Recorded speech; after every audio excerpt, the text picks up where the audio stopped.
বাংলায় বিজেপি আসতেই চালু হয়ে গেল যোগী মডেল। শুভেন্দু অধিকারী জানিয়ে দিলেন কোনো ধর্মীয় স্থানে বাজানো হবে না মাইক। হ্যাঁ, ঠিকই শুনেছেন, মুখ্যমন্ত্রী হওয়ার পর প্রশাসনের শীর্ষ পুলিশ কর্তাদের সঙ্গে প্রথম বৈঠকে শুভেন্দুর করা বার্তা, আইন সবার জন্য সমান। টাইমস অফ ইন্ডিয়ায় প্রকাশিত একটি খবর অনুযায়ী মুখ্যমন্ত্রী স্পষ্ট নির্দেশ দিয়েছেন, কোনো ধর্মীয় স্থানে মাইকের আওয়াজ যেন নির্দিষ্ট চত্বরের বাইরে না যায়।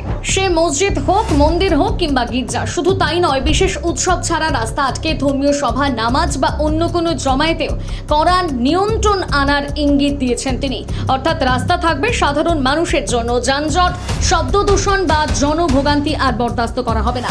অনেকেই এই পদক্ষেপকে উত্তরপ্রদেশের যোগী মডেলের সঙ্গে তুলনা করতে শুরু করেছেন, কারণ উত্তরপ্রদেশের শব্দ দূষণ ও রাস্তা দখল করে ধর্মীয় কর্মসূচির বিরুদ্ধে কড়া অবস্থান নিয়েছিল প্রশাসন।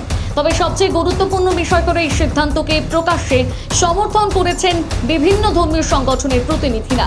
নাখোদা মসজিদ ট্রাস্টি নাসির ইব্রাহিম জানিয়েছেন, আইন মেনে চলা নাগরিক হিসেবে তারা সরকারের এই সিদ্ধান্তকে স্বাগত জানাচ্ছেন।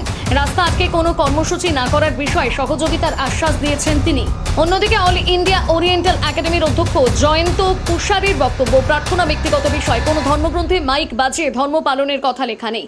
তবে শুধু আইন শৃঙ্খলা নয়, প্রথম ক্যাবিনেট বৈঠকে একের পর এক বড় ঘোষণা করেছে নতুন সরকার।